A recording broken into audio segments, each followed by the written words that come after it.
What's going on, everybody? I'm Matt Harmon. Welcome to the Yahoo Fantasy Forecast, and it is a hell of a day to talk ball. We've got the full post-Week 9 People's Panic Meter with Justin Boone, waiver wire selections, a packed show coming up for you today. But before we get into that, as always, we have to do the solo recap here on Monday Night Football, and what a game it was. Cardinals 27, Cowboys 17. This one was weird. It was wild. There's a lot to break down coming out of this game. Let's start, as we always do, on the winning side of things here. Arizona Cardinals, 27 points on the back of Jacoby Brissett, who played not a perfect game. Nobody's going to say it was a perfect game. 5 sacks taken here. You definitely see the lack of creativity in the pocket, lack of mobility in the pocket from Jacoby Brissett, but 261 passing yards, 2 touchdowns. He also pops in a sneak at the goal line as well. Listen, said it earlier this week that the Arizona Cardinals, pointed this out in my quarterback piece, probably said it on the show as well. The Arizona Cardinals were second in passing yards per game under Jacoby Brissett, and they were well towards the league basement with Kyler Murray under center in terms of passing yards per game. They were also first, actually, in the NFL under Jacoby Brissett in terms of converting their third down attempts into first downs under Jacoby Brissett in the 2 games that he had started leading up to this week. And you saw in this game the example of both of those. Look, I'm going to try to not be, I don't know what I'm going to try not to do, but I just think the reality is what you saw in this game. And let's be super clear before we dive into any of this.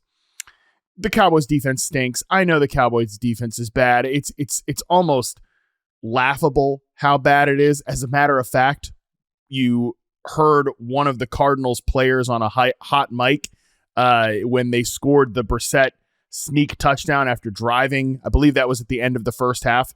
Cowboys, by the way, before that Jacoby Brissett touchdown, had allowed 59 points in the 2-minute warning. Outrageous stuff. That's insane. So they added to that. Brissett pushes in for the sneak touchdown, and you heard a Cardinals offensive player say, "It's just so effing easy." And yeah, it is easy to do anything against this Cowboys defense. It's not a good unit. I want that caveat out there before we dive into some of this Cardinals offense and what we saw tonight.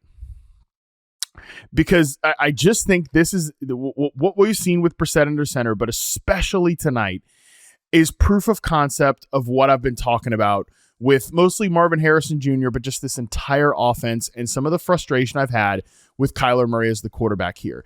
And like I have said, I don't think that this means Kyler Murray stinks. One of the stats we're showing here from Graham Barfield, Trey McBride touchdowns by quarterbacks over the last 2 years, with Jacoby Brissett 4 touchdowns in 3 games, with Kyler Murray 3 touchdowns in 22 games. Again, I don't think this means Kyler Murray is bad or whatever. I mean, he certainly has his flaws, and his flaws are just not well suited for this offense. Like, let's be serious about what this is here. Kyler Murray is a former number 1 overall pick who was drafted and extended by a previous regime.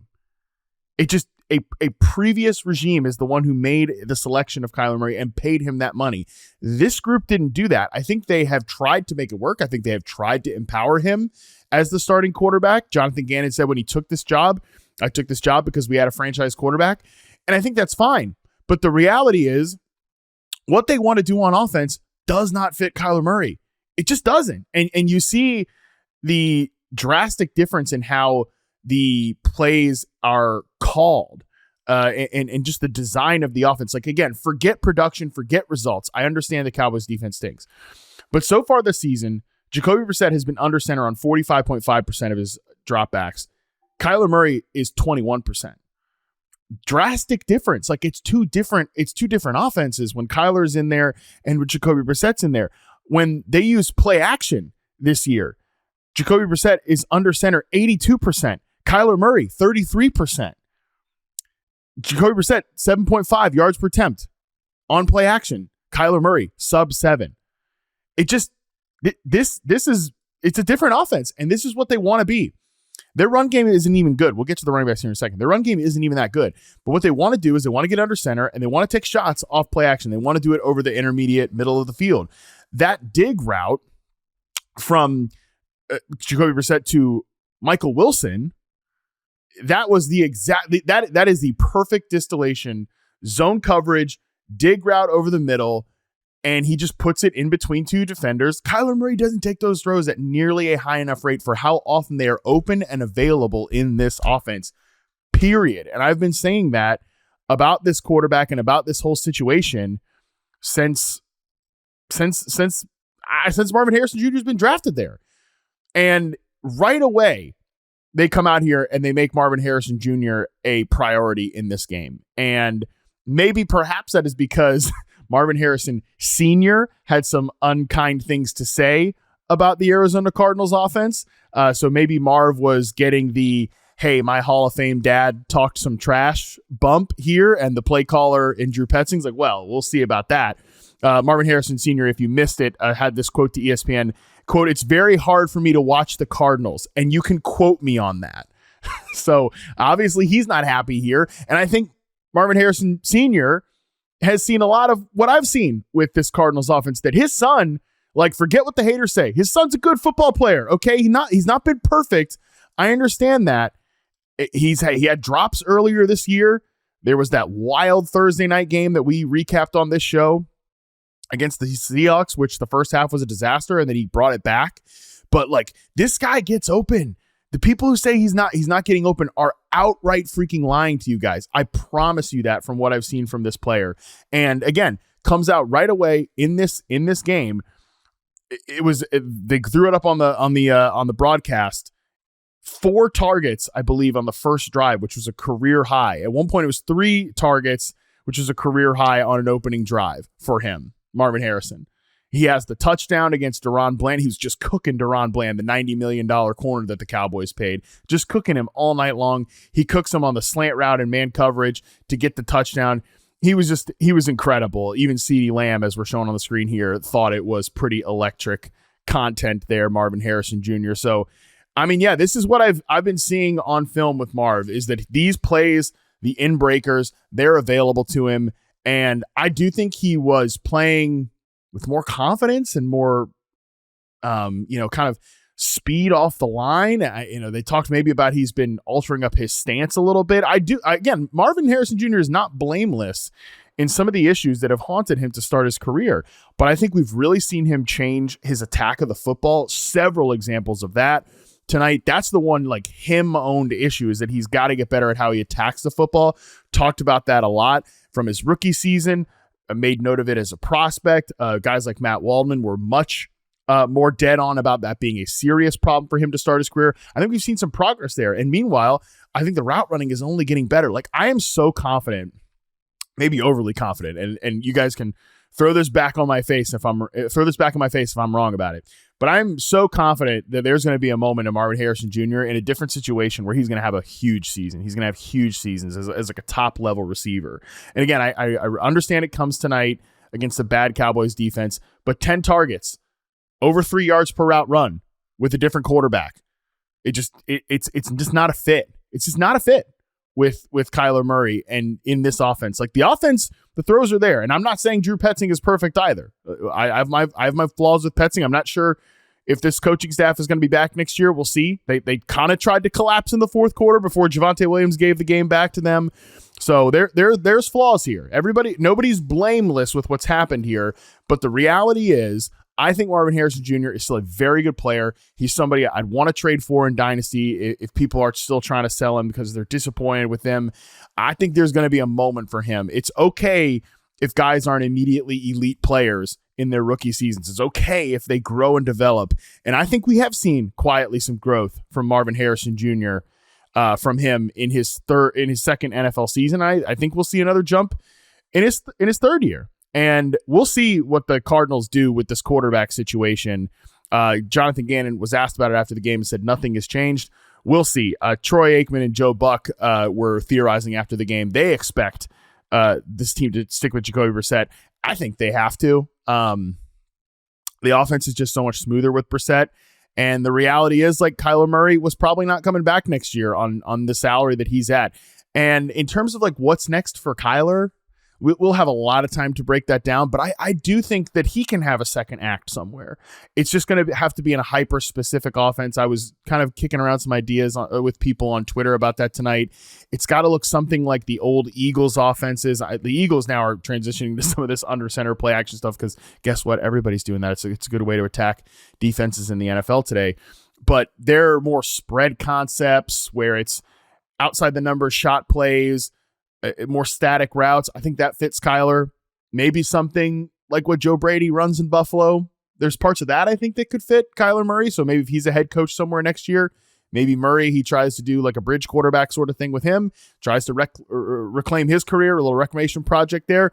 We'll see. I think there's something for Kyler Murray. I don't think he's just to like fall out of the NFL, but he is a very hyper-specific quarterback, and I am sort of kicking around in my head. I think maybe we've over-indexed on athleticism at the position and scramblers and second reaction plays. And we've sort of forgotten that you make plays from the pocket, the cool throws and the high end highlights of a guy like Kyler Murray and other players across the league. I think that can be intoxicating, but running the plays like they're designed and winning from the pocket, winning under center, winning on play action within the structure of the offense, that's where the best quarterbacks are making their plays right now. So again, obviously, second reaction stuff, athleticism, that matters. Playoffs, Josh Allen, Lamar Jackson, Patrick Mahomes, the whole deal. Those guys have that, but they also have the other thing that I talked about there, which is the ability to win from the pocket, and that's why those guys have developed into elite players, not because of the second reaction stuff. That's like icing on the cake, and a good cake has really good icing, but you also gotta have the whole thing, gotta have the whole package. Okay, so that's the Cardinals. We'll see. We'll have a lot more time to break down this offense and what it looks like with Jacoby Brissett, because I think that's really going to matter. Just real quick on the backfield here. It's just not a backfield that you want to be trying to pick in fantasy, right? I mean, Amari DiMercato ends up leading the team in touches. Bam Knight leads the team in snaps. That was kind of what they expected. Trey Benson eligible to turn next week. We'll see. I think if he's back and he's the guy, it's still not going to be a great rushing ecosystem. There's still some fits and starts there. They had their moments tonight, but again, Cowboys defense of it all. Hopefully they can get Trey Benson back and they can get him ramped up, because he is an interesting prospect and they'd like to get a look at him, I would imagine, here. So he's the guy that I think could maybe change this, but for right now, it's just a backfield to not really be involved in at all from a fantasy football standpoint.